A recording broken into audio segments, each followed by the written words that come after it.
Queridos hermanos y hermanas, feliz Pascua y saludos de paz desde Roma. Lamento no poder hablar español, pero estoy unido a todos vosotros en el corazón de Jesucristo, Señor de todos los hombres. Entonces daré mi charla sobre el legado de Pauline Marie Jericho y el carisma de las obras misionales pontificias en inglés. Y ojalá encontraran la manera de traducirlo y hacerlo comprensible para sus oyentes. Primero quiero traer saludos, como mencioné al principio, de paz y alegría por el tiempo pascual, y nos unimos a todos ustedes en oración, especialmente por la paz en el mundo, pero aún más por la difusión del Evangelio de Jesús y el impulso misionero de la Iglesia Universal en todo el mundo. Para comprender el legado de Pauline Jericho y el carisma de las OMP, primero hay que mirar la realidad de las obras misionales pontificias en el mundo de hoy. Son pontificias porque en 1922 el Papa Pío XI, con su decreto Romanorum Pontificum, las declaró pontificias. Ya estas eran una red mundial, pero con la designación pontificia se arraigó firmemente en la estructura de la misma Iglesia. De hecho, si leemos el derecho canónico del 781 al 792, veremos que las obras misionales pontificias están incluidas en el canon 791, número 2, en cada diócesis, por lo tanto, en la obra misional pontificia para la propagación de la fe. Las obras misionales pontificias no son algo externo a la Iglesia o algo que no es parte del tejido de la Iglesia. De hecho, las obras son parte de cada una de las diócesis y de cada una de las iglesias locales, porque tienen una misión especial que cumplir dentro de la misma iglesia. Se convirtieron en parte de la estructura de la iglesia por el legado de Pauline. Las obras misionales pontificias ahora son una red universal. Están gobernadas por un comité supremo al frente del cual está el cardenal prefecto de la Congregación para la Evangelización de los Pueblos, y es también regida en su actividad por el Consejo Superior presidido por el arzobispo presidente de las obras misionales pontificias, quien es también el secretario adjunto de la Congregación para la Evangelización de los Pueblos, y se coordina en el día a día de cada obra por los secretarios generales de las obras misionales pontificias para la propagación de la fe, para la Santa Infancia, para San Pedro Apóstol y por la Pontificia Unión Misionera. Somos una red universal y sin embargo cada sociedad es distinta en su finalidad, porque la Pontificia Unión Misional está enfocada en la formación y creación de lazos de comunión entre aquellos comprometidos en la actividad misionera y la obra misionera y la animación, especialmente del clero, religiosos y laicos dedicados. La obra misional pontificia de San Pedro Apóstol está dedicada a la formación de seminaristas del clero local para que la Iglesia pueda tener clero en todos los países y en todas las culturas, en todos los idiomas. La obra misionera pontificia de la Santa Infancia se constituyó así para que los niños puedan ayudar a otros niños en las tierras de misión y compartir su fe en Jesucristo, para que crezca la fe de los niños en las tierras de misión y prosperar y echar raíces firmes en sus corazones. Y luego, por supuesto, la obra misional pontificia para la propagación de la fe. Es, de hecho, la primera obra fundada y establecida para la asistencia y el apoyo de las iglesias jóvenes en países de misión y para la asistencia de los misioneros y la actividad misionera, especialmente en países de primera evangelización. Y por lo tanto, tenemos esta red universal. Ahora contamos con 120 directores nacionales. Están presentes en todos los continentes, en la mayoría de los países del mundo, y juntos formaron esta red Tenemos una red de directores diocesanos en cada país y colaboradores de las obras misionales pontificias. Así que realmente es una familia unida por un espíritu que nos dejó Pauline Jericó. Y para comprender el carisma de las obras misionales pontificias, tenemos que mirar el legado y la vida de Pauline Jericó, porque ella es la que nos dejó esta maravillosa obra que sigue creciendo y que sigue prosperando también hoy por el beneficio de la vida de la iglesia y por el bien de la misión. Entonces, y todos nosotros, estoy seguro de que hemos escuchado sobre Pauline Jericó de un modo u otro. Tenemos conocimiento de su vida y su trabajo, especialmente en su papel organizando y creando la primera asociación para la propagación de la fe, que hoy se ha convertido en la red de obras misionales pontificias. Las 4 obras. Ella será beatificada el próximo mes de mayo, el domingo 22 de mayo en Lyon, Francia, donde celebraremos nuestra Asamblea General. Por lo general, esta asamblea se lleva a cabo en Roma, pero este año se llevará a cabo en Lyon por el significado de la beatificación. También es significativo porque esta beatificación tiene lugar en el bicentenario de la fundación de la obra de la propagación de la fe y en el centenario de la proclamación de las 3 obras como pontificias. También es el 150 aniversario del nacimiento del beato Paolo Manna, quien fue fundador de la Pontificia Unión Misional y que luego de ser beatificado, la Pontificia Unión Misional se convirtió en pontificia por decreto del Papa Pío XII en 1956. Y así nos regocijaremos y lo haremos celebrar este gran jubileo en Lyon, Francia. Pero miremos a Pauline y a su vida, porque es una figura notable en la vida de la Iglesia. Alguien cuya visión, las actitudes y la actividad resuenan hoy con particular claridad y fuerza. Ella fue un brillante ejemplo de discípula misionera, discipulado al que están llamados todos los bautizados. De hecho, el Papa Francisco subraya a menudo que todo bautizado está llamado a ser misionero, a dar testimonio de la fe, a proclamar la fe y a atraer a las personas al misterio de Cristo y al misterio de la Iglesia. La noción del discipulado misionero de todos los bautizados estuvo siempre activa, especialmente en la era apostólica después de la resurrección. Es un tema recurrente en la Iglesia desde la declaración del Concilio Vaticano II y aparece regularmente en el magisterio ordinario de los subsecuentes posteriores al concilio. Más recientemente, en la sección 10, el Papa Francisco, recientemente en la Constitución Apostólica publicada, leemos Predicate, que se llama Predicate Evangelium, para la reforma de la Curia Romana. Leemos al Papa: los obispos y otros ministros ordenados no son los únicos evangelizadores en la Iglesia. Saben que no han sido instituidos por Cristo para asumir ellos mismos todo el peso de la misión salvadora de la Iglesia en el mundo. No son los únicos evangelizadores en la Iglesia. Todo cristiano en virtud del bautismo es discípulo misionero en la medida que él o ella ha encontrado el amor de Dios en Jesucristo. En la medida en que él o ella ha encontrado el amor de Cristo, el amor de Dios en Jesucristo. Tenemos que recordar, por supuesto, que el tema del discipulado misionero del bautizado no siempre estuvo presente y activo en la larga y complicada historia de la Iglesia. Ciertamente no era una gran preocupación para la Iglesia en Francia a principios del siglo XIX, cuando nació Pauline, y durante sus años de adolescencia e incluso durante su edad adulta.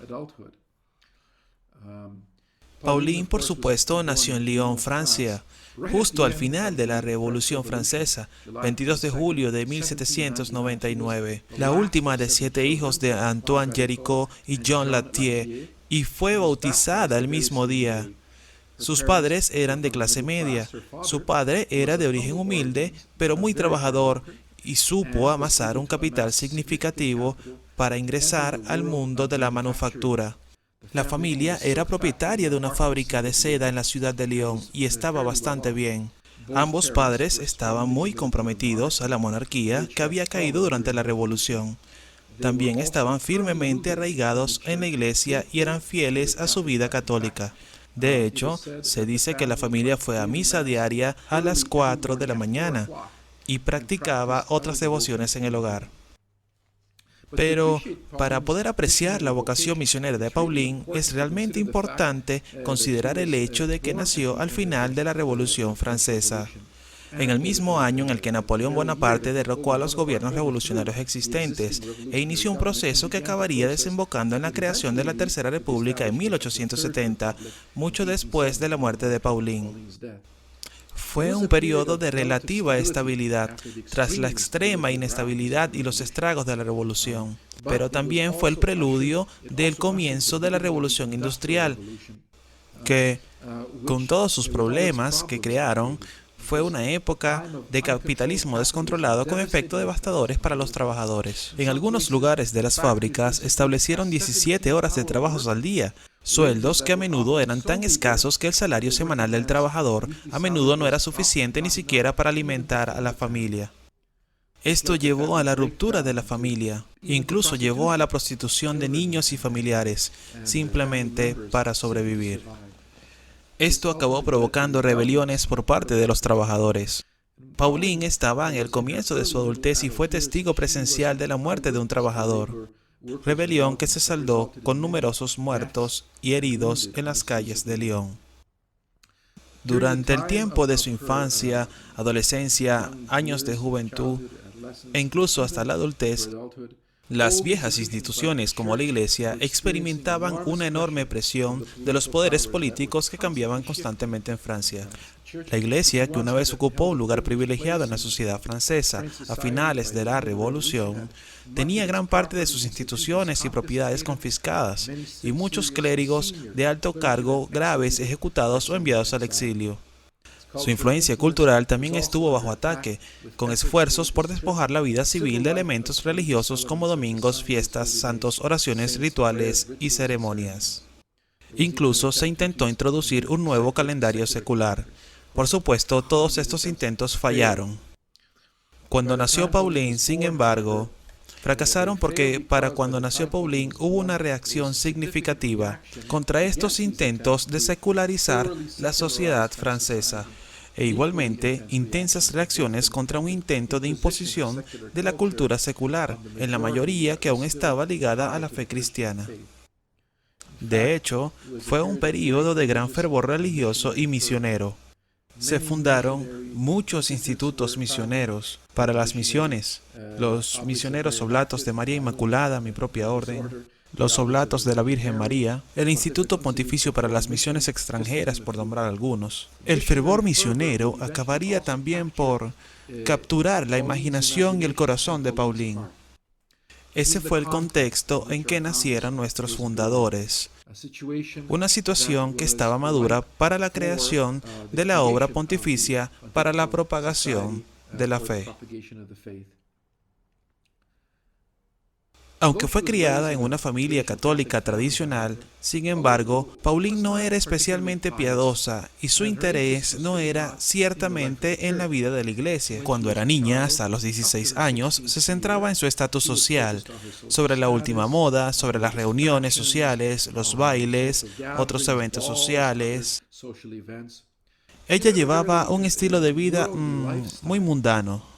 Más adelante, ella confesaría: me vestí con todas mis galas, creyéndome digna de la admiración universal y pregonando con el engreimiento de un pavo real. El amor propio se hizo con fuerza en mi corazón. Tras su profunda experiencia religiosa y tan llamada conversión, ella vería su pasado bajo esta luz. Fue necesario un accidente de hecho, cuando tenía 16 años, que le provocó un sufrimiento físico y emocional, mucho sufrimiento y también la escucha del Evangelio, que finalmente la impulsó a volver a los sacramentos y cambió su vida para siempre, y se convirtió en una fervorosa discípula misionera. Cuando cumplió 16 años, Pauline tuvo una mala caída mientras hacía algunas tareas domésticas. Su pierna se fracturó, no se curó bien, se infectó y su familia pensó que lo mejor para ella era convalecer en el campo y la enviaron al campo. Mientras ella esperaba, su madre murió y luego murió uno de sus hermanos, y así su sufrimiento físico fue aumentando e intensificándose con el sufrimiento emocional y el sufrimiento espiritual. Ella entró en una especie de depresión. Y luego, en un momento dado, fue a la misa en su iglesia parroquial en San Diego, en Lyon. El párroco de la iglesia dio un sermón sobre la vanidad de este mundo, con las cosas fugaces y pasajeras de este mundo. Se sintió profundamente conmovida por el sermón. La vanidad de este mundo es pasajera, pero el reino de Dios, el amor de Dios, es eterno. Estas palabras la conmovieron profundamente. Decidió hablar con el sacerdote después de la misa, quien le sugirió que reactivara su vida sacramental con el sacramento de la reconciliación, la confesión. Ese fue el momento. Ese fue el momento que cambió radicalmente su vida. El momento que sus biógrafos llaman su conversión. Tal vez esto sea un poco exagerado porque siempre fue una católica practicante. Pero a partir de ese momento, su vida cambió radicalmente. Y fue en ese contexto de su sufrimiento personal y la escucha del Evangelio predicado de una nueva manera, que le movía el corazón.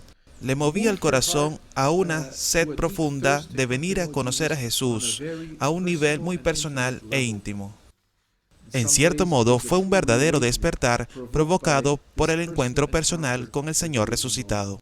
Esta experiencia de encuentro con Cristo en lo más profundo de su corazón provocó un cambio radical en su pensamiento y en su comportamiento. Este cambio fue tan brusco y radical que se conoció como su conversión.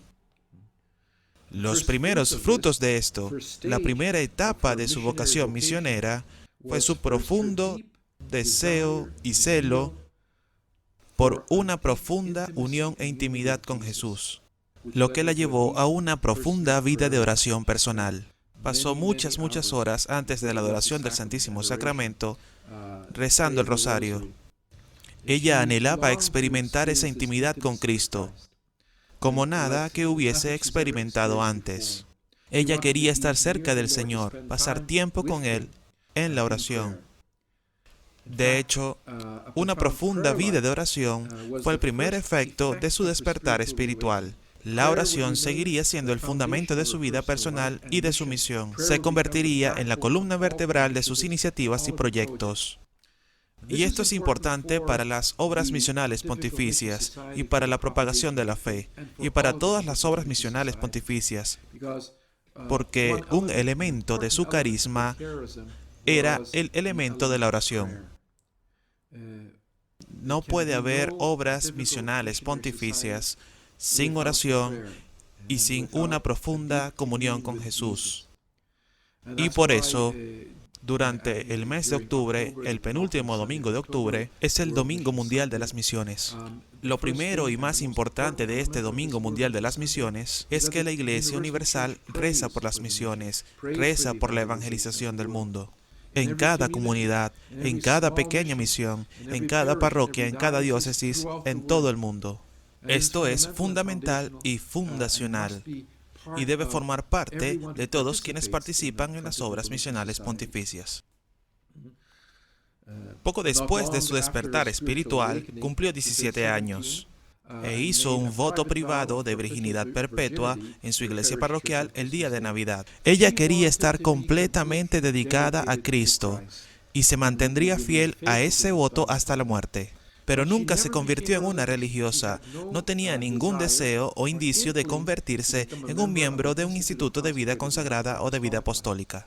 Ella seguía siendo un laico en el mundo, aunque su espiritualidad y su fervor atrajeron a otras mujeres que formaron una especie de comunidad en su casa para rezar juntos y reflexionar. Pero siguió siendo una mujer laica el resto de su vida. El segundo paso de su vocación misionera fue que ella nunca voló hacia las nubes. Sí, es cierto, ella en su lugar mantuvo una íntima comunión con Cristo. Centró sus ojos y su corazón en la realidad de Lyon en sus tiempos. Y miró hacia arriba. Miró la situación de los pobres, de los enfermos, de los trabajadores. Y anhelaba hacer algo al respecto, responder con el corazón de Cristo. ¿Y qué hizo ella? Bueno, en primer lugar, se cambió el vestido. Se vestía con el traje de los pobres, visitaba a los pobres y daba limosna y escuchaba a los pobres en las calles. Iba hacia los enfermos y a los que sufrían y rezaba con ellos y los animaba. Este profundo encuentro con Cristo la llevó a una particular sensibilidad hacia la presencia del Señor, la presencia de Jesús, en las personas de su entorno inmediato. Esto es muy importante. Su amor a Cristo se expresaba en los gestos de compasión, comprensión que tocó físicamente la vida de los pobres de Lyon. Vestida con el atuendo de los pobres, identificándose con lo que Jesús hacía en Mateo 25. Empezó a visitar a los enfermos y a ofrecerles consuelo humano y espiritual. Atendía a los pobres en las calles, a las prostitutas y a aquellas forzadas a degradarse porque los maridos y padres no podían ganar lo suficiente para alimentar a sus familias. En el futuro, sus gestos irían aún más lejos, porque invertiría su fortuna familiar para crear una fábrica en la que hubiera buenas condiciones de vida y condiciones para los obreros. El salario digno se pagaría de forma decente, 7, 8 o 10 horas de trabajo, además de disponer de 1 o 2 días a la semana para la oración, para la iglesia, para la misa y para sus familias. Su idea era crear una especie de beneficio, una empresa de reparto que devuelva la dignidad a los trabajadores y les permita estar atentos a sus familias, especialmente a la vida espiritual. Desgraciadamente, debido a la falta de escrúpulo de los gestores, ella lo perdió todo y se vio obligada a declararse en la quiebra. Incluso estuvo obligada a inscribirse en la lista de pobres de la ciudad, pero eso sería más tarde. Sin embargo, cuando tenía 17 años, también tenía un contacto muy estrecho con su otro hermano, que estaba en París estudiando para ser sacerdote y misionero, quien le enviaba cartas diciendo que los misioneros en China y en Asia y en Oceanía no tenían los medios para llevar su misión de forma adecuada y si ella podía hacer algo al respecto. Esto abrió inmediatamente su corazón para mirar más allá de las fronteras de su propia sociedad, de su propia realidad en Lyon, y de ver cómo las necesidades del Evangelio, las necesidades de Cristo, tienen que salir al mundo. Y un día, cuando su familia estaba jugando a las cartas, se sentó a reflexionar y a soñar despierta. Y se le ocurrió a ella invitar a 10 de los trabajadores de la fábrica de seda para reunirse cada semana y orar y reflexionar para mirar las necesidades misioneras de la iglesia y ofrecer una moneda, y animar a cada miembro a encontrar 10 nuevos miembros que hagan lo mismo. Este fue el comienzo de la red. De hecho, esta iniciativa fue tan popular que se extendió rápidamente en su parroquia y luego rápidamente en las diócesis y luego más allá de las diócesis en Francia, eventualmente incluso más allá de las fronteras de Francia. Para que este tipo de red se extendiera y tuviera tanto éxito que los principales hombres de la época pronto se hicieron cargo de la administración de esta obra. Y el 3 de mayo de 1822 se celebró una reunión de los hombres que ni siquiera invitaron a Pauline a la reunión, porque las mujeres de aquella época no se consideraban capaces de proporcionar elementos necesarios para reuniones como esa. Y registraron formalmente la Asociación de la Propagación de la Fe el 3 de mayo de 1822. Y fue muy interesante. Pauline no abandonó su trabajo. Ella siempre fue considerada por sus amigos y por los participantes de la red. Las mujeres que formaron los primeros círculos siempre la consideraron como la fundadora de la propagación de la fe. Y ella nunca se enfadó ni se resintió con lo ocurrido. De hecho, siguió apoyando el trabajo con sus propias oraciones, participando en los círculos para sus efectos de largo alcance. Ya para entonces, los obispos de los países de misión recibían subvenciones como los pequeños subsidios por su labor de evangelización para que las iglesias echaran raíz. Las estructuras eclesiásticas echaron raíces en las tierras de misión. Y durante la reunión que resultó en el registro de la obra de la propagación de la fe, Vittorio Girodo, a quien de hecho Pauline le pidió que participara y la representara, habló en nombre de Pauline que los fondos recaudados por la asociación no se supone que estén a favor de uno u otro proyecto en particular de la iglesia o para esta capilla, sino para todas las misiones de la iglesia. Él dijo, somos católicos y tenemos que ser concernientes por fundar algo católico que sea universal. No debemos apoyar esta o aquella misión en particular, sino todas las misiones en el mundo. Este es el segundo principio fundacional de la obra para la propagación de la fe. La oración es lo primero y lo segundo, el apoyo a todos los territorios de misión de la Iglesia Universal. De este modo, cada ofrenda forma parte de cada proyecto que se realiza gracias a las oraciones y a las ofrendas de los fieles. Esto es lo que se entiende por solidaridad. El segundo principio no siempre es fácil de mantener o incluso de promover. En nuestra sociedad bastante mundana, sociedad secularizada, la gente está dispuesta a ofrecer parte de sus excedentes y saben cuál es el proyecto y pueden decir a los demás, mira, yo ayudé a construir esta capilla, ayudé a construir esta catedral y lo hice con mi dinero.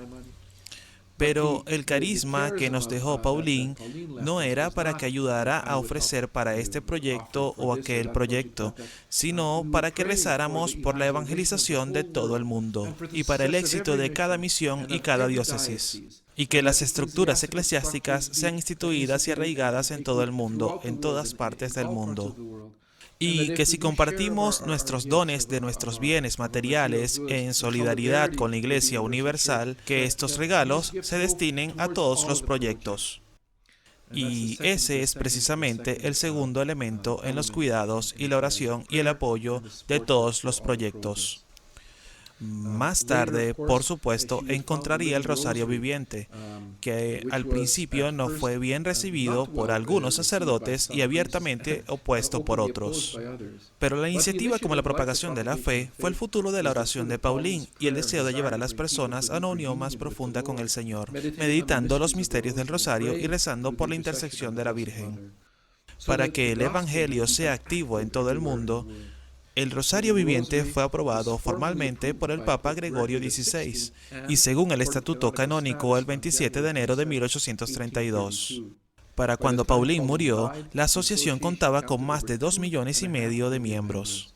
Hoy en día sigue activa en todo el mundo, de hecho, solo en Polonia cuenta con 2 millones de afiliados.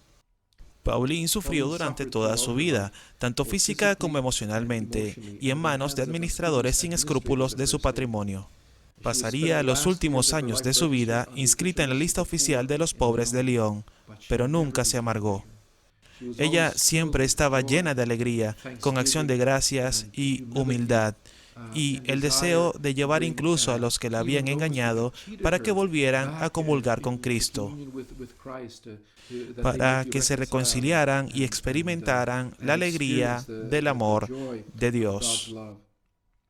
A través de todo esto, ella se mantuvo firme en su amor a Cristo mediante su intensa vida de oración, su preocupación por los pobres de su ciudad y un celo por la evangelización del mundo, para que el Evangelio llegue hasta los confines de la tierra. Así que los frutos de la vocación misionera de Pauline han marcado a la Iglesia Universal en todo el mundo. Animación misionera, espíritu misionero y oración por las misiones ahora forman parte de cada iglesia local, parte de la vida de cada iglesia local, vicariato apostólico diocesano, entre otros. Las obras misionales pontificias forman parte de este elemento constitutivo. Nuestra vocación, nuestro carisma en la iglesia de hoy es para proporcionar la animación para las misiones, para restaurar, revigorizar, reforzar, fortalecer y a veces activar o reactivar un espíritu misionero en el corazón de los fieles, en el corazón de los sacerdotes, en el corazón de los religiosos, de los obispos, en el corazón de los laicos. Esa es nuestra primera misión en la iglesia. Nuestro primer trabajo es la animación del espíritu misionero.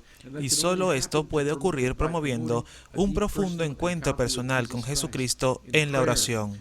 Porque sin ese encuentro, sin ser tocado por Cristo, sin la comunión personal con el Señor, el corazón no será movido a abrirse a las necesidades de los pobres y a las necesidades de la misión de la Iglesia universal.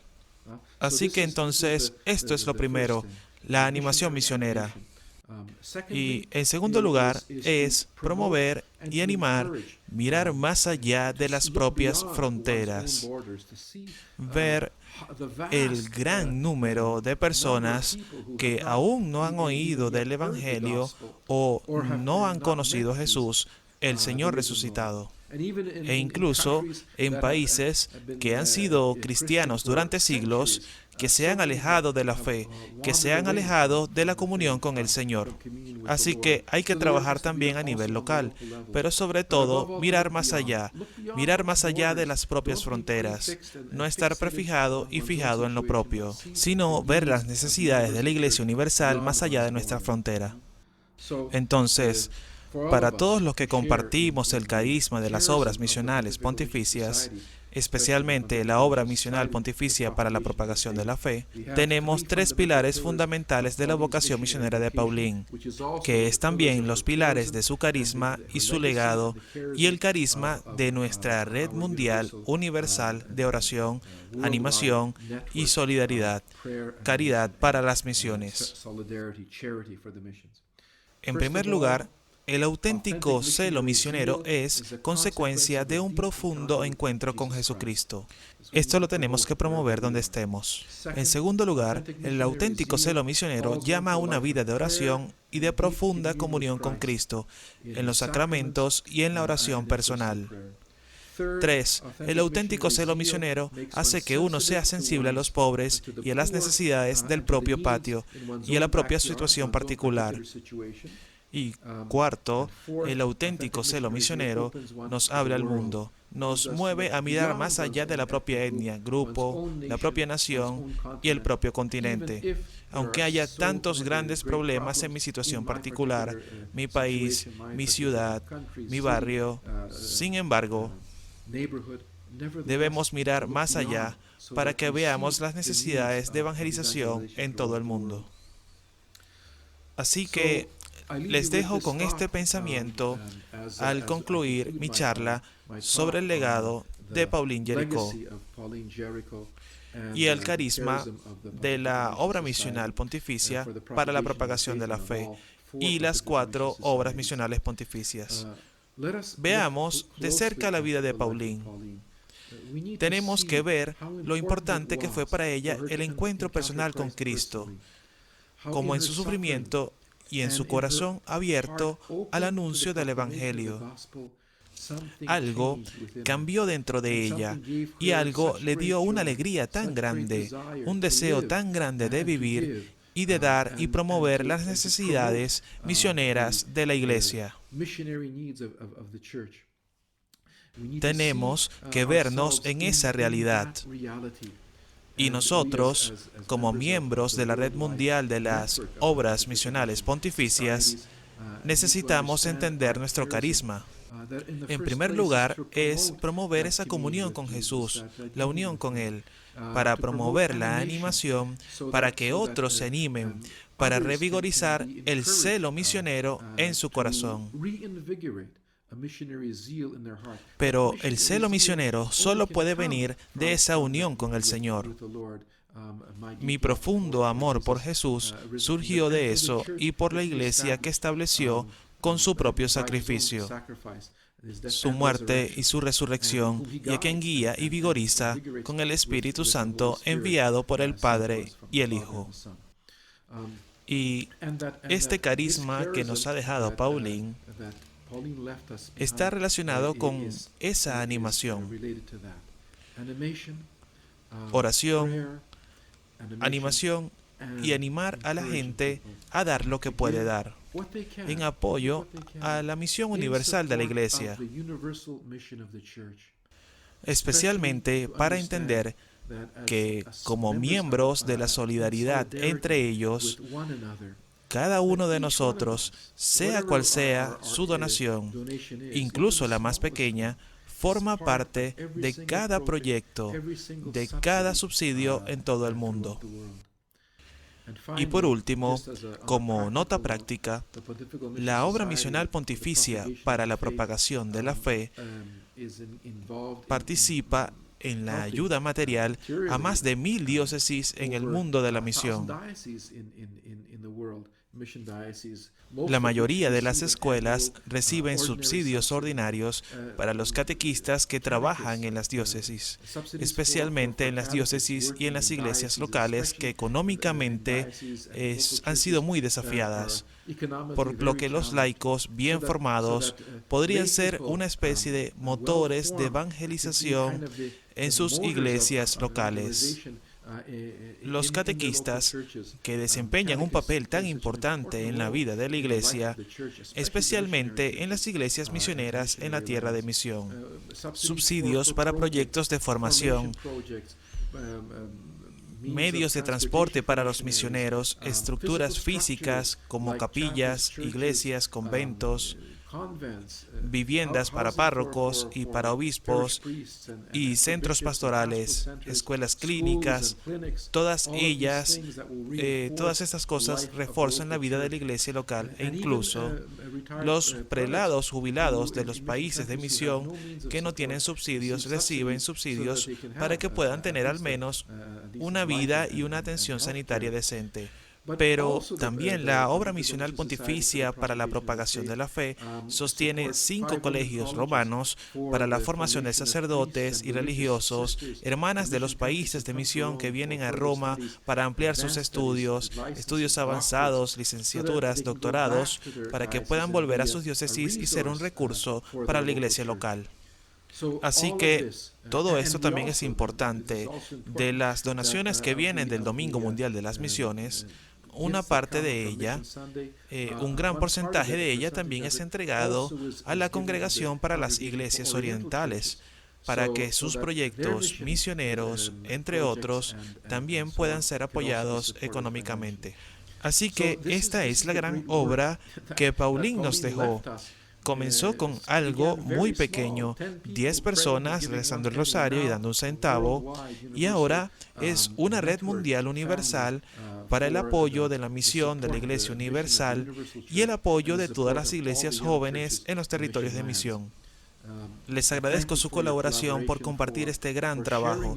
Te animo a que te animes, el director nacional en Venezuela, para que continúe esta gran obra y a no rendirse nunca y a no desanimarse, porque siempre hay obstáculos. Lo sabemos ahora con la beatificación de nuestros fundadores. Tenemos un gran intercesor que nos ayudará en nuestro trabajo y en nuestra vocación misionera como discípulos misioneros. Así que gracias a todos y que Dios los bendiga.